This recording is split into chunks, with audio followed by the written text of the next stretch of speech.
Hi friends, ഇന്ന് നമ്മൾ ഉണ്ടാക്കാൻ പോകുന്നത് ഒരു പർപ്പിൾ കാബേജ് തോരനാണ്. ഇതിൻ്റെ ഗുണഗണങ്ങൾ ഒരുപാടുണ്ട്.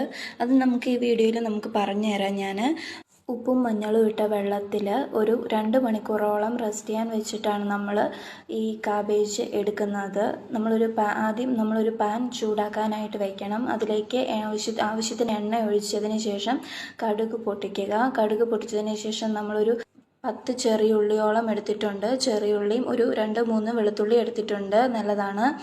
അപ്പോൾ അതിനുശേഷം നമ്മൾ കറിവേപ്പില എടുത്തിട്ടുണ്ട്. കറിവേപ്പിലയോടും ഒരു പച്ചമുളക് എടുത്തിട്ടുണ്ട്. പച്ചമുളക് എരിവിനനുസരിച്ച് നമ്മൾ ചേർക്കണം.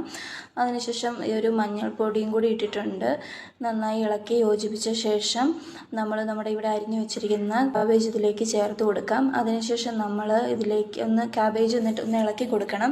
അതിനുശേഷം നമ്മൾ ചിരകി വെച്ചിരുന്ന തേങ്ങയും നമ്മൾ ഇളക്കി കൊടുത്തിട്ടുണ്ട്. അതിനുശേഷം നമ്മൾ ഉപ്പിടുന്നുണ്ട്. ഉപ്പിട്ട് ഇളക്കി യോജിപ്പിച്ച ശേഷം കുറച്ച് വെള്ളം കൂടി ഒഴിച്ച് വേവിന് ആവശ്യത്തിനനുസരിച്ച് വെള്ളം, ഒരുപാട് വെള്ളമൊന്നും ഒഴിക്കേണ്ട, ആവശ്യമനുസരിച്ച് വെള്ളം ഉപയോഗിച്ചാൽ മതി. അതിനുശേഷം അത് വെന്ത് വന്നിട്ടുണ്ട്. നമ്മൾ എല്ലാം വെള്ളമൊക്കെ വറ്റി നല്ലൊരു ഇതായി വന്നിട്ടുണ്ട്. നമ്മുടെ പർപ്പിൾ എന്നുള്ള കളറ് പോയിട്ടുണ്ട്, പക്ഷേ എന്തായാലും സാരമില്ല. പച്ച കാബേജിനേക്കാളും ഒരുപാട് ആരോഗ്യ ഗുണമുള്ളത് ഈ പർപ്പിൾ കാബേജിനാണ്.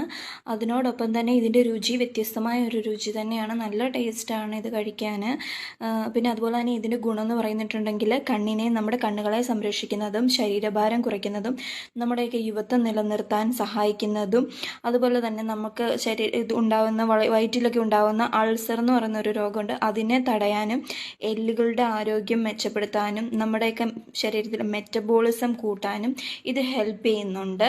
അപ്പോൾ ഇതൊക്കെ കറി വെച്ചും അല്ലാതെ സലാഡിൽ ചേർത്തും ഒക്കെ